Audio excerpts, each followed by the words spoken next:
Hello, science enthusiasts. Welcome back to Viome Viewpoint, where we unravel the mysteries of the universe and explore some of the most fascinating phenomena in science.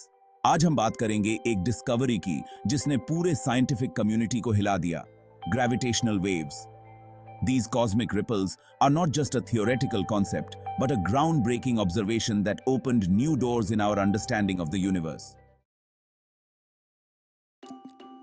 सबसे पहले समझते हैं कि gravitational waves हैं क्या.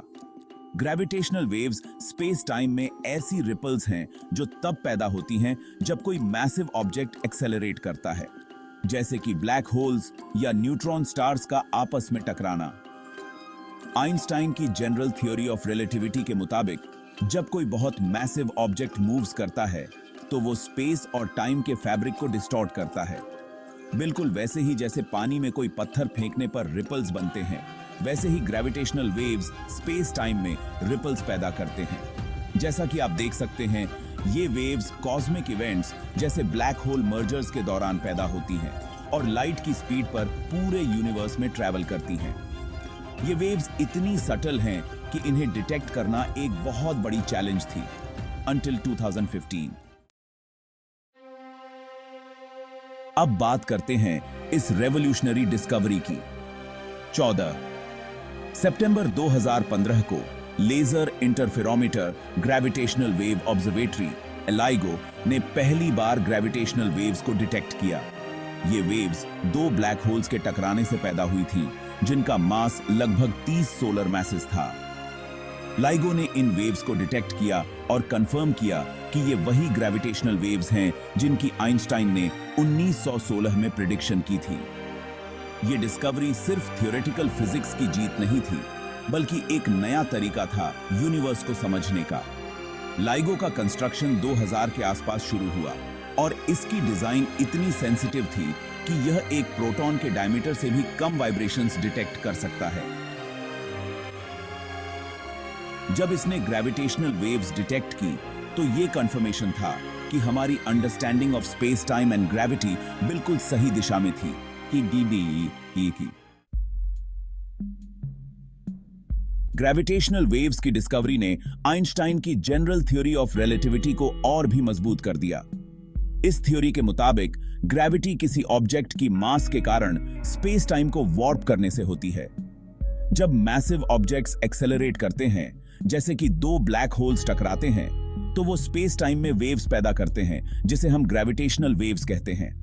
Einstein ने यह predict किया था कि ये वेव्स एग्जिस्ट करती हैं, लेकिन उनकी स्ट्रेंथ इतनी कम होगी कि उन्हें डिटेक्ट करना लगभग इम्पॉसिबल होगा. हाउएवर, LIGO की सेंसिटिविटी और प्रिसीजन की वजह से हम इन रिपल्स को डिटेक्ट कर पाए. आइंस्टाइन्स इक्वेशंस ने प्रिडिक्ट किया था कि जब दो ब्लैक होल्स कोलाइड करेंगे तो वो स्पेस टाइम में ऐसे रिपल्स पैदा करेंगे जो इवेंचुअली हम तक पहुंचेंगी, और यही हमने 2015 में डिटेक्ट किया.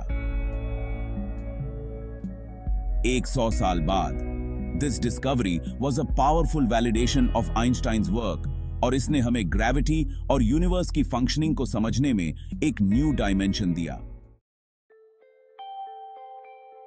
अब सवाल यह है कि ग्रेविटेशनल वेव्स इतनी इंपॉर्टेंट क्यों हैं? क्या यह सिर्फ एक थियोरेटिकल कॉन्सेप्ट है या फिर इसका कुछ रियल वर्ल्ड एप्लीकेशन भी है? ग्रेविटेशनल वेव्स से सबसे पहली मेजर डिस्कवरी थी ब्लैक होल मर्जर्स की.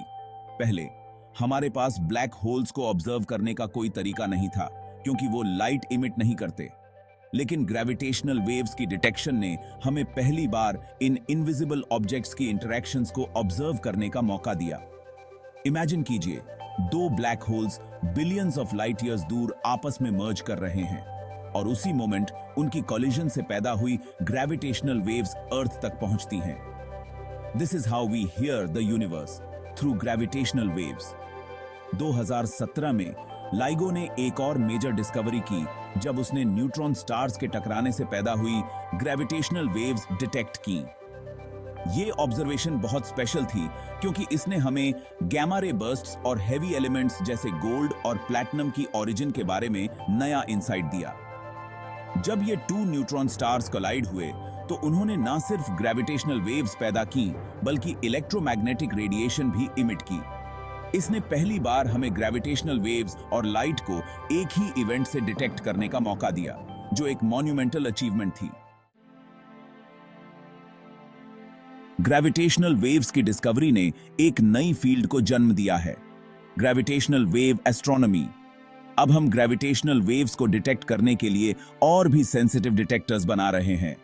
लाइसा जैसी मिशंस, जो space based gravitational wave observatories होंगी, हमें और भी डिस्टेंट कॉस्मिक इवेंट्स डिटेक्ट करने में मदद करेंगी।